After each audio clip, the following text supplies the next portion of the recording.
Gender bias is an absolute reality in our human world, and perhaps the hardest thing about it is this bias is subconscious. It exists in the minds of people who are the most open-minded, forward-thinking, and liberal, and it exists even in the minds of those who protest against it and profess sentiments to the opposite. A great many gender biases exist, but today we're going to look directly at one of the most extreme examples of it by looking at the relationship conundrum of the successful woman in today's world. This issue begins with how personality is perceived. When we use the word success in this discussion, what we mean is a person who has achieved worldly success. This is a person who has set out to achieve something, usually within the context of a career. And doing this requires a whole host of qualities such as competence, discipline, passion, courage, often leadership, commitment, assertiveness, persistence, intelligence, drive, ambition, willpower, strength, confidence, and oftentimes competition.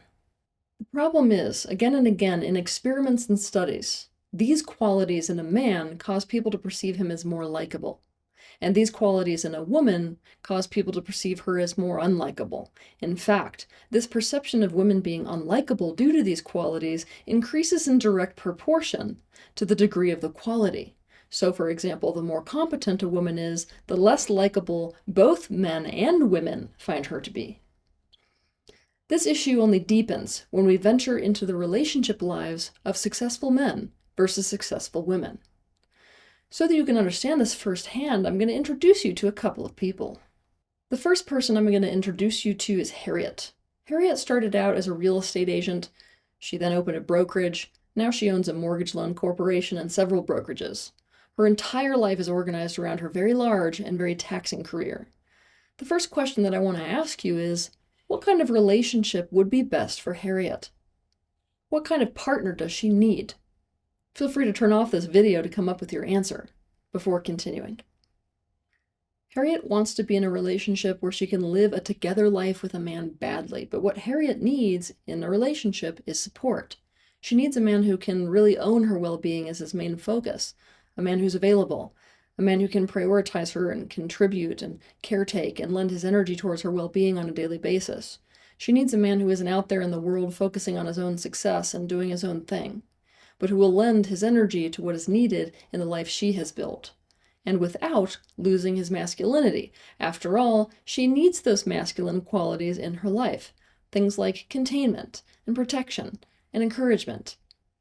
Now I want you to stop this video and really pay attention to your first reaction to this. How do you feel, and what do you think when you hear this, that this is the relationship she needs?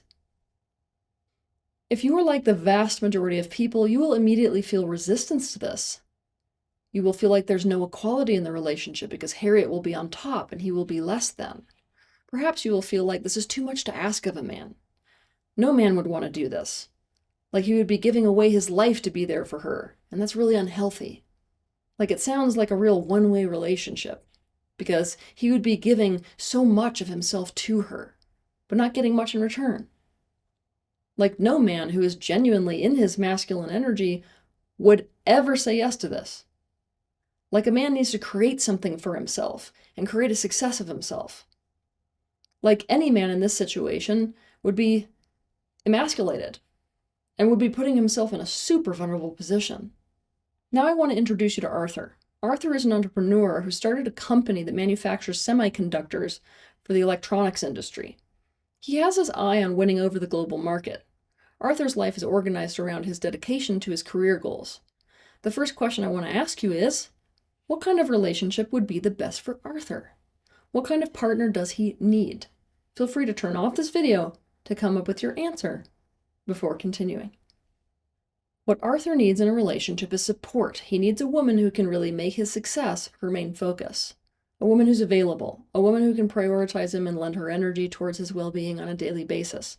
A woman who enjoys contribution. He needs a woman who isn't out there in the world focusing on her own success, her own career, and doing her own thing.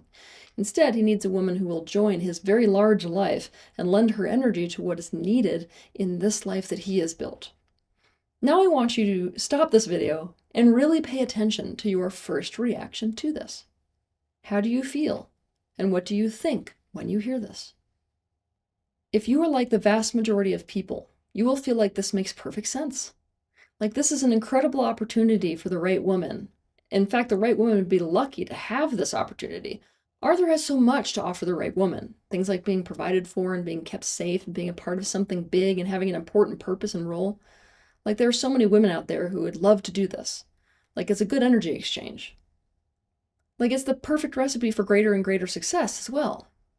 What I want you to see is that both these people are in the exact same position and the same situation, and therefore they offer similar things and have the same needs. However, in most people's minds, those needs make perfect sense and are right and good for one, but don't make sense and are bad and wrong for the other. One is perceived as a taker, the other a giver. One is perceived as an upstanding guy with a lot to offer, the other a narcissistic bitch. Arthur did find a woman who was very happy to slide into his life with him. They've been married for several years now. Harriet, on the other hand, is caught in a tormenting conundrum. Why? A successful woman is looking for a unicorn, specifically because this world of gender bias and other gender-related beliefs. Are you ready for the conundrum? Because nearly every man has this gender bias and are made to feel pathetic by society if they were to step into a role in a relationship like what a successful woman needs, she will really, really struggle to find what she needs in a relationship. Because of this, her partnerships will seem to be a never-ending revolving door. The men who sign up to join her life because of what she has to offer and are available continue to eventually turn out to be responsibility averse and passive. They are looking for a woman who will take all the pressure and all the responsibility. A woman who, like a mother, will take care of them and lead them and carry them through life. A woman who is competent, who can fend for herself instead of lean on them, and who can even care for them. The exact opposite of what she needs. Essentially, she ends up with little boys masquerading as men. On the other hand, when a successful woman dates men that are engaged in their own successful careers, essentially a power couple dynamic, the relationship goes south even faster. First, because their respective careers call them in different directions. They don't have a common goal. They are not really living a together life. Rather, they are like two passing ships in the night. Neither can prioritize the other, and each carries a hell of a lot of pressure. Pressure which implies the need for support, which, might I remind you, is being given to them by other people rather than each other. So they naturally drift apart and grow closer to the people who are actually there with them in the respective experiences that they are having day to day, and who they are being supported by. They have the same needs which neither of them can offer each other, and they offer the same things in a relationship. So neither of them really values getting those things.